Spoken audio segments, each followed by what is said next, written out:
የሰው ልጆች ታሪክ በፈጣሪ መላእክቶች፣ በግዙፍ ፍጡራንና ገድሎች የተሞላ ነው።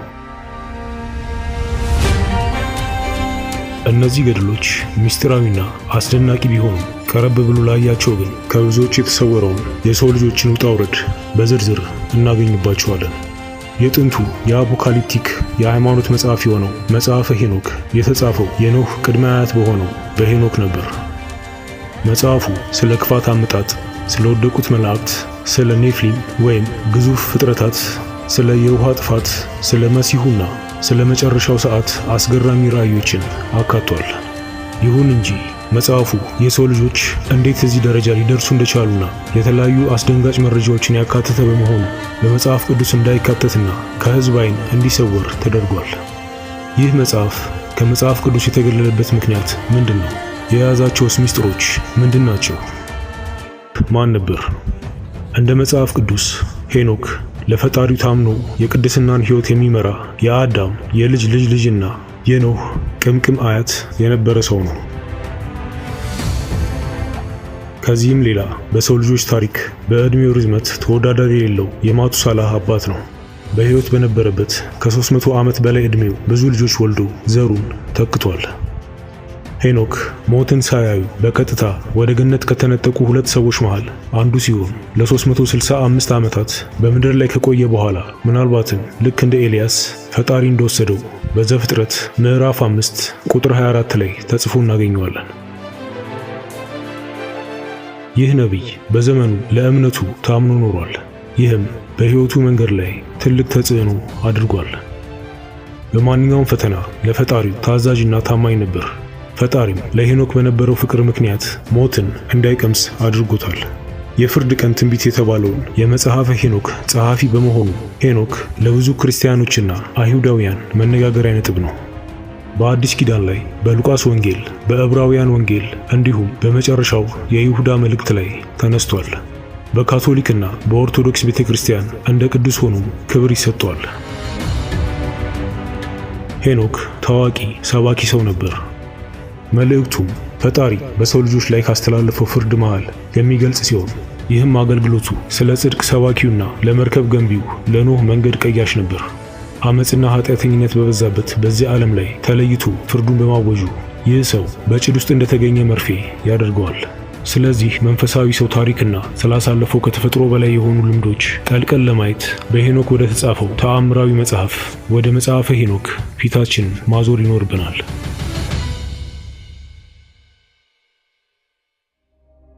በቅድሚያ ግን ከኢትዮጵያ ውጭ ይህ መጽሐፍ ለመጀመሪያ ጊዜ የተገኘው የት ነው?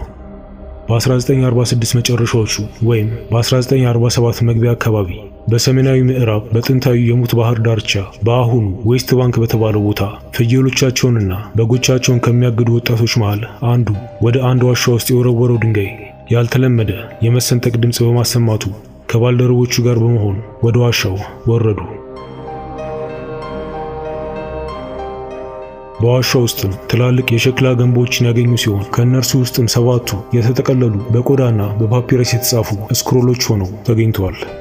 ለአንድ የጥንታዊ ቁሳቁስ ሰብሳቢ በጥሬ ገንዘብ ከተሸጡ በኋላ ከሰው ሲተላለፉ ቆይተው በመጨረሻ የጽሑፉ ዕድሜ ከ2000 ዓመታት በላይ መሆኑን ወደ ገመቱት ምሁራን እጅ ሊገባ ቻለ። የግኝቱ ወሬ ከተዛመተ በኋላ ትሬጀር ሃንተሮች ወይም የሀብት አዳኞችና አርኪኦሎጂስቶች በቦታው አቅራቢያ ከሚገኙ 10 ዋሻዎች በ10 ሺህ የሚቆጠሩ ተጨማሪ ጥቅሎችን በቁፋሩ ለማግኘት ችለዋል። እነዚህ ጥቅሎች ተሰብስበው ከ800 እስከ 900 ገጽ የሚደርስ የእጅ ጽሑፍ ሆነዋል። ይህ ስብስብ መጽሐፈ ሄኖክ ሲሆን 5 መጽሐፎችን አካቷል። እነርሱም ዘ ቡክ ኦፍ ዘ ዎቸርስ ወይም የጠባቂዎቹ መጽሐፍ፣ ዘ ቡክ ኦፍ ዘ ፓራብልስ ወይም የምሳሌ መጽሐፍ፣ ዘ አስትሮኖሚካል ቡክ የሥነ ፈለክ መጽሐፍ፣ ዘ ድሪም ቪዥን የህልም ራእዮችና ዘ ኤፒስታይል ኦፍ ኢኖክ የሄኖክ መላእክቶች የተባሉት መጽሐፎች ናቸው። መጽሐፉ አጠራጣሪ ሆኖ በመገኘቱ ከአይሁዳውያንና ከክርስቲያን ቅዱስ መጽሐፍት እንዲገለልና እንዳይካተት ተደርጓል። ከክርስቶስ ልደት በፊት የተጻፈው ይህ መጽሐፍ የኢትዮጵያና የኤርትራ የኦርቶዶክስ ተዋሕዶ ቤተክርስቲያናት መጽሐፉን በቅዱሳን መጽሐፍቶቻቸውና በቀኖናቸው ላይ አካተውታል። ሄኖክ የአዳም ሰባተኛው ትውልድ መሆኑ ይሁዳ እንደተናገረ በአዲስ ኪዳን ላይ ተጠቅሷል። ከሞት ባህር ከተገኙት ጥቅሎች መሃል የተካተቱት አንዳንድ ቁርጥራጭ ጽሑፎች መጽሐፈ ሄኖክ በአረማይክ በግሪክና በላቲን ቋንቋ ጭምር መጻፉን ያሳያሉ። መጽሐፈ ሄኖክ በአይሁዳውያንና በመካከለኛው ምስራቅ የነበሩ ጥንታዊ ክርስቲያኖች ዘንድ ዕውቅና እንደነበረው የሚያመለክተው ይህ ቁርጥራጭ ጽሑፍ በልምዶቻቸውና በእምነታቸው ላይ ትልቅ ተጽዕኖ ያሳደረ እንደነበር ያረጋግጣሉ። ከዚህም በተጨማሪ መጽሐፈ ሄኖክ ከሙት ባህር የተገኙ እንደ የ12ቱ አባቶች ኪዳን የመሳሰሉ ጥንታዊ ጥቅል ስክሪፕቶችን አጠቃሏል። የሙት ባህር ጥቅሎቹ ከመጽሐፈ ሄኖክ ጋር የተያያዙ እንደ ዘ ቡክ ኦፍ ጃይንት የጃይንቶች መጽሐፍ፣ መጽሐፈ ኢዮቤልዩና የሰማያት መብራቶች መጽሐፍ ጋር የተያያዙ ሌሎች ጽሑፎችንም ይዟል። እነዚህ ቁርጥራጭ ጽሑፎች እንደ የወደቁት መላእክት፣ ስለ መጨረሻው ዘመን፣ ስለ ግዙፎች ወይም ጃይንቶች እንዲሁም ስለ ሰማያዊ ምስጢሮች የሚገልጹ ገጽታዎችና ጽሑፎችን በማካተታቸው ከመጽሐፈ ሄኖክ ገጾች መሃል መሆናቸውን ያሳያል። ቀደም ሲል እንዳነሳሁት መጽሐፈ ሄኖክ የየራሳቸው መለያ ባላቸው 5 ዋና ዋና ክፍሎች ተከፍሏል። የመጀመሪያው መጽሐፍ በጠባቂዎቹ ታሪክ የወደቁት መላእክት ወደ ምድር በመምጣት ከሰው ልጅ ሴቶች ጋር ኔፍሊም የተባሉ ግዙፍ ዘሮች ስለመፍጠራቸው ያነሳል።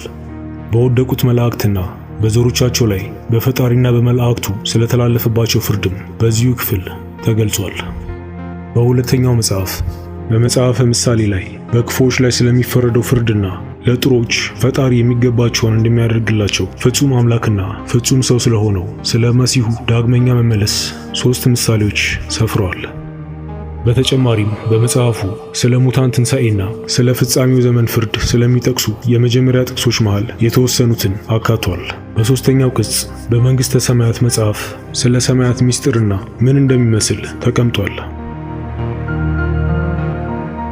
ይህም የፀሐይ፣ የጨረቃ፣ የኮከቦችና ሌሎች የሰማይ አካላት እንቅስቃሴ በቀናት፣ በምሽት፣ በወቅቶችና በዓመታት ላይ ስለሚያሳድሩት ተጽዕኖ በዝርዝር ይገልጻል።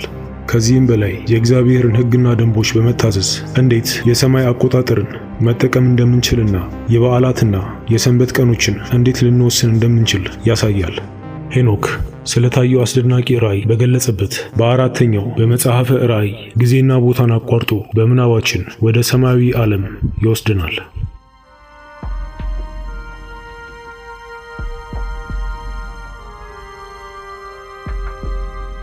በመጀመሪያው ምዕራፍ ስለ ዓለም፣ አዳምና ሔዋን እንዲሁም ስለ ልጆቻቸው መወለድ መመልከቱን እናነባለን። ቀጥሎም የመላእክትን ማመጽ፣ የኔፍሊሞችን ዓለምን ማዋረድ፣ ተያይዞም ክፉዎችን ሁሉ ከሚያሰምጠው የውሃ ጥፋት ኖህና ቤተሰቡ መትረፋቸውን ይመሰክራል። በሁለተኛው ሕልም እስራኤላውያን ከግብፅ ነፃ ወጥተው ወደ ከነዓን መግባታቸውን፣ የነገሥታትን መነሳትና መውደቅ፣ የኢየሱስ ክርስቶስን መመለስ ብሎም ፈጣሪ በሕዝቡ ላይ የሚኖረውን የመጨረሻ ፍርድ ተመልክቷል። ከዚህም ሌላ ጻድቃን ለዘላለም የሚኖሩበት አዲስ ሰማይና ምድር እንደሚኖር ይገልጻል። እነዚህ ራእዮች ፈጣሪ ለፍጥረቱ ያሰበውን ድብቅ ዕቅድ በሚገልጹ ምልክቶች የተሞሉ ናቸው። ከሌሎቹ ለየት ያሉ ጽሑፎች ተለይቶ እንዲታወቅ ሄኖክ 1፣ ሄኖክ 2 እና ሄኖክ 3 ተብሎ የሚታወቅ ሲሆን ሦስቱ በአንድ ላይ ተጨምቀው አንድ ወጥ መጽሐፍ ይሆናሉ። አምስተኛ የሆነው የሄኖክን መልእክት ያቀፈው መጽሐፉ ለተከታዮቹና ለልጆቹ ብዙ ማስረጃዎችና የተለያዩ የእውቀት ሀብቶችን አጠቃሏል። መጽሐፈ ሄኖክ ለአንባቢዎቹ በርካታ ማስጠንቀቂያዎችንና ምክሮችን ያዘሉ ፊደላትን ይዟል።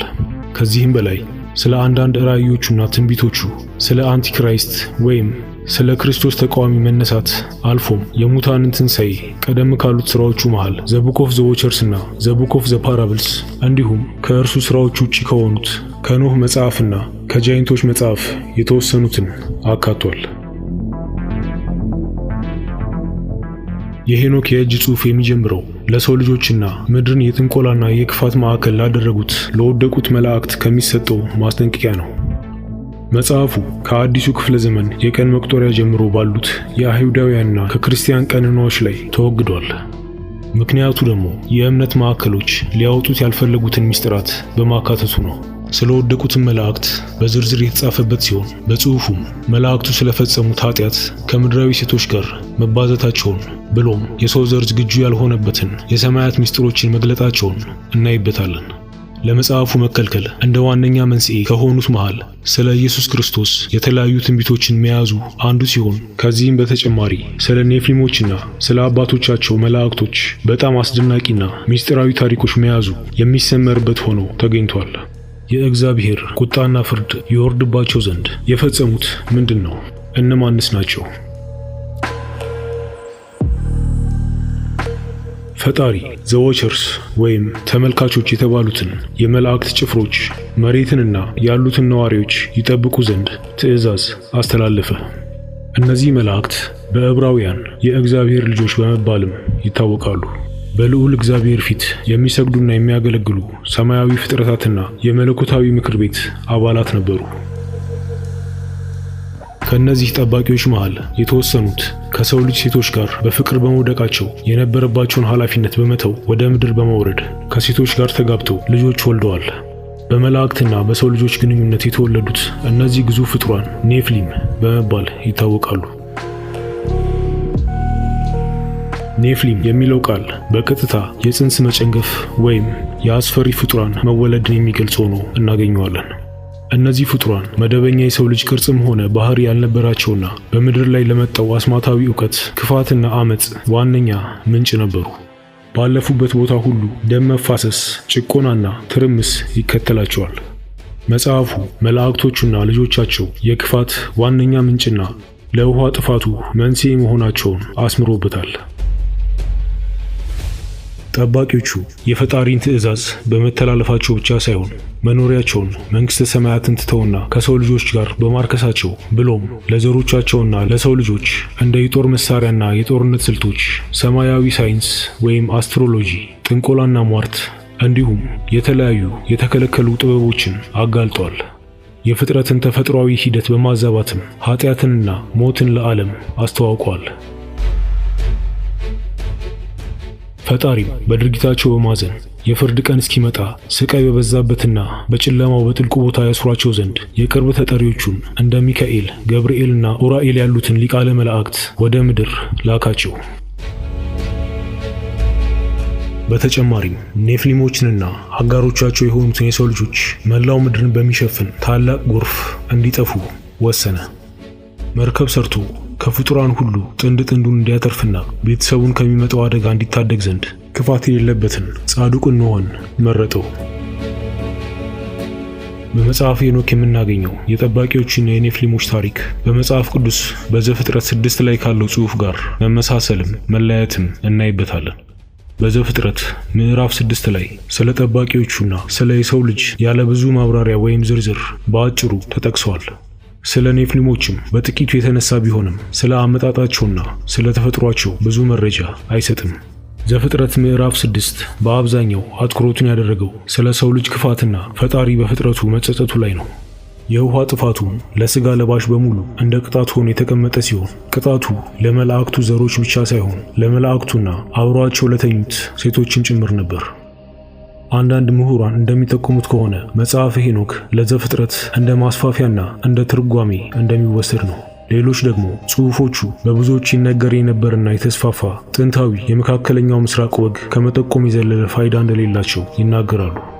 በኔፍሊሞች ታሪክ ውስጥ የተነሱት የወደቁት መላእክት ውስብስብና አስገራሚ ሆነው ስለ ጥንታዊው ዓለም ምስጢር ብቻ ሳይሆን ስለ መለኮታዊ ዓለም ዕቅድም ያጋለጡ ናቸው። በተጨማሪም የመላእክት ሚና ስለ ክፋት መነሻ እንዲሁም በፈጣሪና በሰብአዊነት መሃል ስላለው ግንኙነት ለእኛ የሰው ልጆች መረዳት ችሎታ ብዙ ጥያቄዎች የሚያስነሳ ሆኖ እናገኘዋለን። ሌላኛው በመጽሐፈ ሄኖክ ላይ አስደናቂና ሚስጥራዊ ሆኖ የምናገኘው የሄኖክ የጉዞ ታሪክ ይሆናል።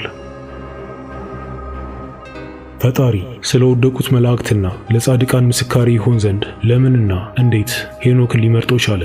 እንዴትስ ወደ ሰማይ ተነጥቆ የተለያዩ ራእዮችንና ሚስጥራትን በሊቃነ መላእክት በመመራት ሊመለከት ቻለ? መጽሐፉ የሄኖክን ነብይነትና በፈጣሪና በሰው ልጆች መሃል አስታራቂነቱን ያስቀምጠው በምን መልክ ነው? ሄኖክ ከአዳም በኋላ 7ኛው ትውልድና በመጽሐፍ ቅዱስ ረጅም ዕድሜ የኖረው የማቱሳላ አባት ሲሆን አካሄዱን ሁሉ ከፈጣሪ ጋር ያደረገ ነውር የሌለበት ጻድቅ ሰው ነበር። ከዚህም ሌላ በውሃ ጥፋት ወቅት የምናውቀው የኖህ ቅድመ አያት ነው። ሄኖክ ፈጣሪን እጅግ ደስ አሰኝቶት ነበርና ሕይወቱ ሳታልፍ በቀጥታ ወደ ሰማያት ነጥቆታል።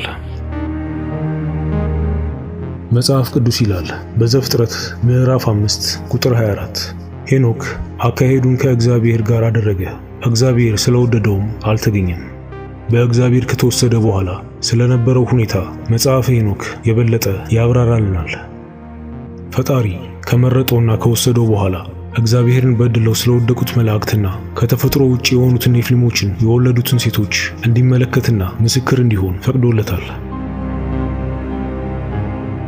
በተጨማሪም ለእግዚአብሔር የታዘዙት ጻድቃን መዳናቸውን የሚጠባበቁበትን ስፍራ ታዝቧል። ሄኖክ ግርማ ሞገሳቸው በሚያስፈራ 2 ሊቃነ መላእክት ቀጣዩ ከቀድሞ በበለጠ እየተዋበ በመሄድ 10 ሰማያት ታጅቦ እንዴት እንደተወሰደ ይዘረዝራል። በእያንዳንዱ የገነት ደረጃዎችም የሰማይ አካላትን፣ የእስራኤልን ታሪክ ብሎም የክፎቹን ፍርድ፣ የፍጥረታትን ምስጢር ከገለጡለት የተለያዩ የመላእክት አለቆች ጋር ተገናኝቷል። ከተመለከታቸው አስደናቂ ራእዮች መሃል ሱራፌል፣ ኪሩቤልና ሌሎች እንደ እሳት በሚያበሩና ደስ በሚል ቃና በሚዘምሩ መላእክት የእግዚአብሔር ዙፋን ተከቦ ማየቱ አንዱ ነው። እንደ መጽሐፈ ሄኖክ እንደ ፀሐይ የሚያበራውን የእግዚአብሔርን ፊት ተመልክቷል። እንደ መብረቅ ነጎድጓድ የሚያስገመግመውን ድምፁንም ሰምቷል። ፍጹም ሰው ፍጹም አምላክ የሆነውን መሲሁን ኢየሱስ ክርስቶስ ከአባቱ ከእግዚአብሔር በስተቀኝ ተቀምጦ አይቶታል። መልኩ እንደ ሰው ቢሆንም ውበቱ ግን በቃላት ሊገለጽ የሚችል አልነበረም። በሕያዋን ላይና በሙታን ላይ ፍርድ የሚያስተላልፈው ብሎም የሁሉም ነገር ወራሽ ኢየሱስ መሆኑ ለሄኖክ ተነግሮታል። በገነት የአትክልት ስፍራም አንዱ ከሌላኛው የተለያየ 12 አይነት ፍራፍሬ የሚያፈራውን የሕይወት ዛፍ ተመልክቷል። ዛፉ በጣም ግዙፍና የአካባቢውን አየር በመዓዛው የሚሞላው ሲሆን ይህ የሕይወት ዛፍ ጻድቃን በልተውት ለዘላለማዊ ሕይወት ይበቁ ዘንድ በከባድ ሁኔታ ጥበቃ ይደረግለታል።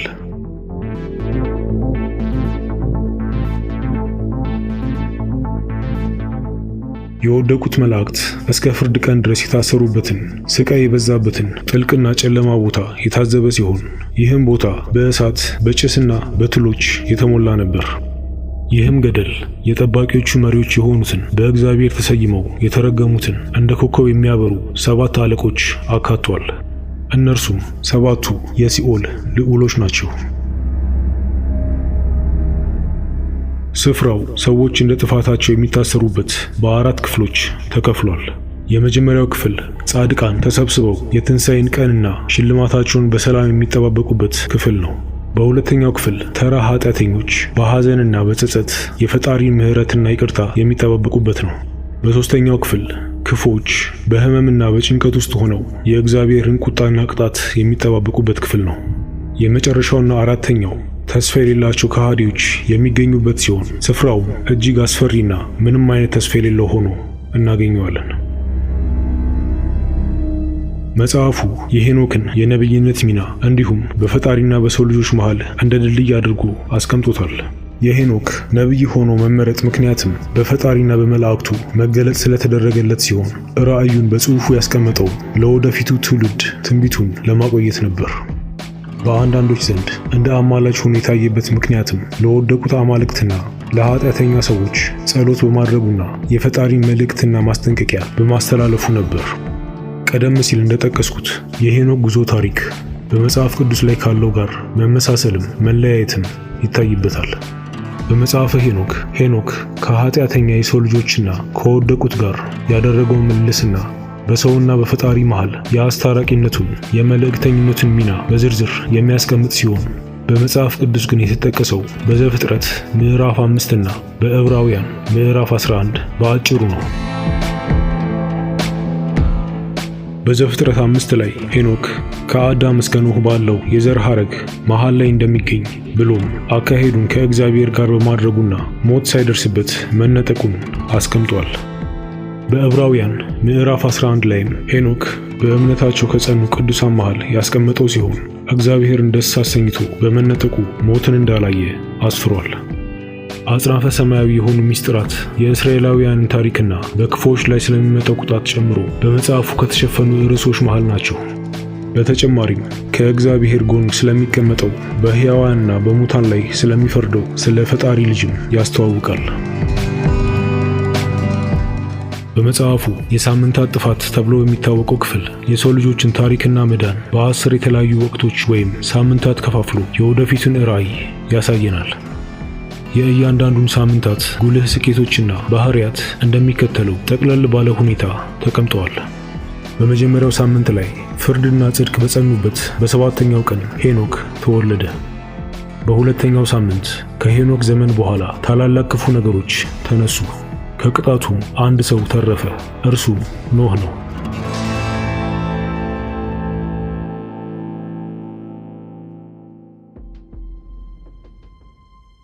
ከውሃ ጥፋቱም በኋላ ይህ ሰው የኖህ ቃል ኪዳን የተባለ ለኃጢአተኞች የሚሆን ሕግ አወጣ። በሦስተኛው ሳምንት አንድ ሰው የጽድቅ ተክል ተብሎ ተመረጠ። ሁለተኛውም ሰው ዘላለማዊ የጽድቅ ተክል ተብሎ ተሰየመ። የመጀመሪያው ሰው አብርሃም ሲሆን ሁለተኛው ሰው ደግሞ ወደ ገነት በመወሰዱ ዘላለማዊው ሙሴ ይሆናል። በአራተኛው ሳምንት የጥንታዊ ጻድቃን ራእይ ይታያል። ሕግም እንደ አጥር ሆኖ ይቋቋማል። እነዚህን ሕጎችም በመጽሐፍ ቅዱስ ላይ በዘፍጥረት፣ በዘጸአት፣ በዘሌዋውያን፣ በዘኍልቍና በዘዳግም እናገኛቸዋለን።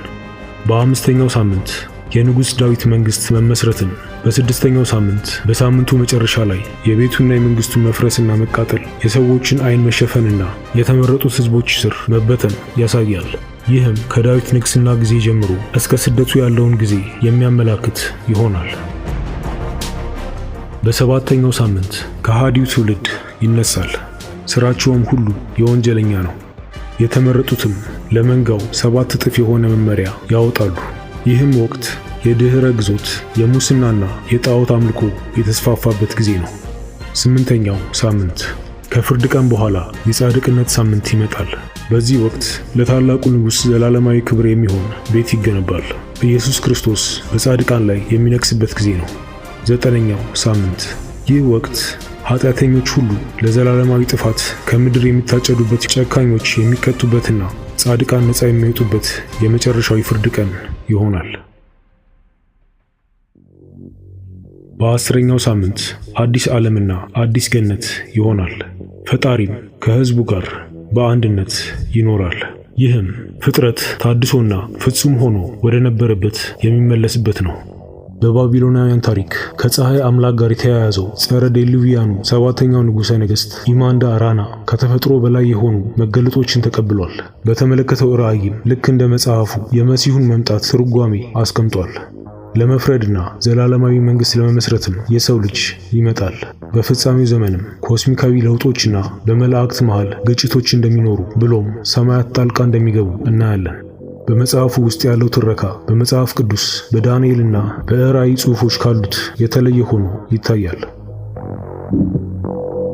ለምሳሌ በመጽሐፈ ሄኖክ ዋነኛ የፈጣሪ ጠላት አድርጎ የሚያተኩሩባቸው ከጸረ ክርስቶስ ወይም ከሐሰተኛው ክርስቶስና ከአራቱ ፈረሰኞች ይልቅ በኔፊሊሞችና በወደቁት መላእክቶች ላይ ነው።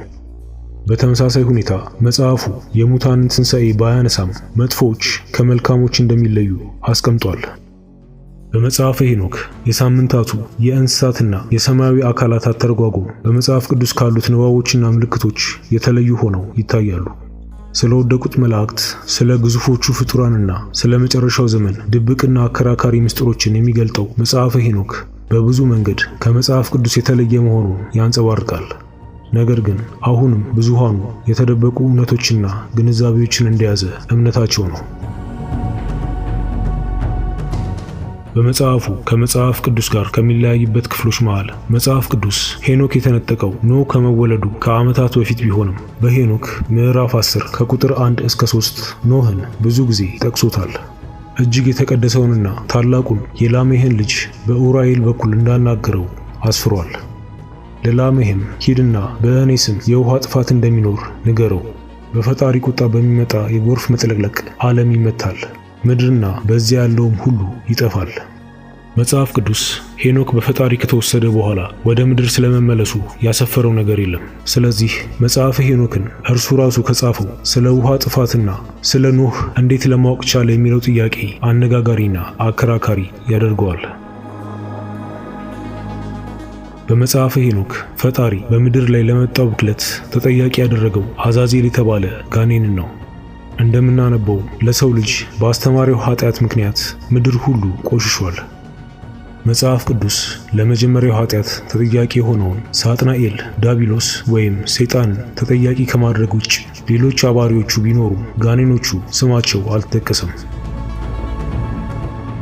በዮሐንስ ምዕራፍ 3 ቁጥር 8 ላይ ኢየሱስ እንደተናገረው የመጀመሪያውን ኃጢአት በማስጀመር ለሌሎች ኃጢአቶች ሁሉ መሰረት የሆነው ዲያብሎስ ነው። ስለዚህም የእግዚአብሔር ልጅ የዲያብሎስን ሥራ ያጠፋ ዘንድ ወደ ምድር ወርዷል። ከዚህም ሌላ በመጽሐፈ ሄኖክ በምዕራፍ 13 ከቁጥር 5 እስከ 6 የወደቁት መላእክት ለኃጢአታቸው ንስሐ እንደገቡ ያስነብበናል። በተቃራኒው በመጽሐፍ ቅዱስ የሳጥናኤልና የመላእክቶቹ ዕጣ ፋንታ የገሃነም እሳት ብቻ መሆኑን እናያለን። በማቴዎስ ወንጌል ምዕራፍ 25 ቁጥር 41 በግራው በኩል ላሉት ደግሞ እንዲህ ይላቸዋል፣ እናንተ የተረገማችሁ ለዲያብሎስና ለመላእክቱ ወደ ተዘጋጀው የዘላለም እሳት ከእኔ ተለይታችሁ ሂዱ። ይህም ዲያብሎስና አባሪ መላእክቶቹ ወደ ገሃነም እሳት መጣላቸውን የሚያሳየን ንስሐ ለመግባት ፈቃደኛ ለመሆናቸውን ነው። ምክንያቱም የተጸጸተና ንስሐ የገባ ሁሉ ከኃጢአት ነፃ መውጣትና ከሲኦል ጥፋት እንደሚድን ቃል ተገብቶለታል። በጴጥሮስ ሁለተኛው ምዕራፍ 3 ቁጥር 9 እንዲህ ይላል፣ አንዳንድ ሰዎች የዘገየ እንደሚመስላቸው ጌታ የተስፋ ቃሉን ለመፈጸም አይዘገይም፣ ነገር ግን ማንም እንዳይጠፋ ፈልጎ ሁሉ ለንስሐ እንዲበቃ ስለ እናንተ ይተጋል። እንደምንረዳው ይህ ይሆን ዘንድ ግን ሁሉም ንስሐ መግባት አለበት። እንደ መጽሐፉ ጋኔኖች ቢጸጸቱም ከአመጻቸው በኋላ ከእግዚአብሔር ጋር መነጋገር፣ ግንኙነት መፍጠርም ሆነ ዓይኖቻቸውን ወደ ሰማይ አንስተው ገነትን መመልከት አልተቻላቸውም። ሆኖም በኢዮብ ምዕራፍ 1 ላይ ሳጥናኤል ከገነት ገብቶ ከእግዚአብሔር ጋር ስለ ኢዮብ ታማኝነት በቀጥታ ሲነጋገር እናያለን። በሄኖክ መጽሐፍ የተገለጸው የፈጣሪና የገነት ጽንሰ ሐሳብም ከመጽሐፍ ቅዱስ በብዙ መልኩ የተለየ ነው። በመጽሐፍ ቅዱስ በዮሐንስ ራእይ ምዕራፍ 21 ቁጥር 21 የገነት ከተማ መሬት እንደ ተወለወለ ብርጭቆ የሚያንጸባርቅ ንጹሕ ወርቅ ነው ብሎ ገልጾታል። ቃል በቃልም 12 በሮች 12 ዕንቁዎች ነበሩ። እያንዳንዱም በር ከአንድ ዕንቁ የተሰራ ነበር። የከተማይቱም አውራ መንገድ እንደ መስታወት ብርሃን የሚያስተላልፍ ንጹሕ ወርቅ ነበር። መጽሐፈ ሄኖክ ምዕራፍ 14 ቁጥር 10 የገነት መሰረት በዕንቁ እንደተገነባ የሚናገር ሲሆን ይህም ስለ ገነት መገለጫ የሰጠበት ከመጽሐፍ ቅዱስ ጋር ልዩነት ከሚታይበት መሃል አንዱ ነው። ሌላ ልዩነት ከታየበት ምዕራፍ 14 ከቁጥር 9 እስከ 15 የተቀመጠው የሥነ ፈለክና ሜትሮሎጂካል ጽሑፍ ከዘመናዊ ሳይንስም ሆነ ከመጽሐፍ ቅዱስ ላይ ካለው እውነታ የተቃረነ ሆኖ እናገኘዋለን። ለምሳሌ በምዕራፍ 22 ከቁጥር 1 እስከ 4 ሄኖክ በሰማይ ያሉትን ከዋክብት ሁሉ ቆጥሮ በካርታ ላይ እንዳሰፈራቸው ነው። ነገር ግን በመጽሐፍ ቅዱስ በኤርምያስ ምዕራፍ 33 ቁጥር 22 ከዋክብት እጅግ ብዙ በመሆናቸው እነርሱን መቁጠር እንደማይቻል ይነግረናል። የሥነ ፈለክ ተመራማሪዎች በበኩላቸው በምንገኝበት በሚልክዌይ ጋላክሲ ብቻ ወደ 100 ሚሊዮን የሚጠጉ ከዋክብት እንዳሉ ነው። ከዚህም በላይ በሚሊዮን የሚቆጠሩ ጋላክሲዎች ይገኛሉ። በእያንዳንዱ ውስጥም በሚሊዮን የሚቆጠሩ ከዋክብት ይገኛሉ። እንዲሁም መጽሐፈ ሄኖክ በምዕራፍ 41 በረዶ፣ ውሽንፍርና ጨረቃ ሁሉም የሚመጡት በገነት ከሚገኝ የእንጨት መያዣ ቅርጫት ነው ይላል። ይህ እንዳለ ሆኖ በመጽሐፍ ቅዱስ ያልተካተተው መጽሐፈ ሄኖክ ከዘፍጥረት እስከ ኢየሱስ መወለድ ከኢየሱስም እስከ ምስጢራዊ የፍርድ ቀን ያለፉትንና የወደፊቱን ንድፈ ሐሳብ ያዘለ ተአምራዊ መጽሐፍ ሆኖ ተገኝቷል። ታዲያ ለምንድን ነው በመጽሐፍ ቅዱስ ያልተካተተው? መጽሐፉ መሳጭ በሆኑ ታሪኮች የተሞላ ቢሆንም የመጀመሪያው የሄኖክ መጽሐፍ ስክሪፕቸር ሆኖ አልተገኘም። ይህም ማለት የተጻፈው በእግዚአብሔር መንፈስ መሪነት አይደለም እንደማለት ነው። ከብዙ የጥንት ቤተክርስቲያን የእጅ ጽሑፎች መሃል አንዱ በሆነው በመጽሐፈ ባሮክ የሄኖክ ጽሑፍ ተካቷል። መጽሐፉም በብዙ መንገዶች ከመጽሐፍ ቅዱስ ጋር ይቃረናል። መጽሐፈ ሄኖክ ከታሪኩ ባለቤቶች ውጭ በሌላ ሰዎች የተጻፉ ሱዶፒግራፈር የተባሉ ጽሑፎች መሃል ተመድቧል። የዚህም መንስኤ ሄኖክ ስለ ኖህ መጽሐፉና መጽሐፍ ቅዱስም ሄኖክ በፈጣሪ የተወሰደው ከኖህ መወለድ በፊት መሆኑን ስለሚያስቀምጥ ነው። ስለዚህም የሄኖክ መጽሐፍ የተጻፈው በሌላ ሰው ነው የሚለውን መላምት ያጠናክረዋል። ወንጌልን ለመማር በሚፈልጉ በክርስቲያኖች ዘንድ ብዙ ቦታ እንዳያገኝ ያደረገውም ይህ ሊሆን ይችላል። ሆኖም በመጽሐፍ ቅዱስ በይሁዳ ከዚህ መጽሐፍ ላይ ጥቅሶችን ያካተተው ወንጌል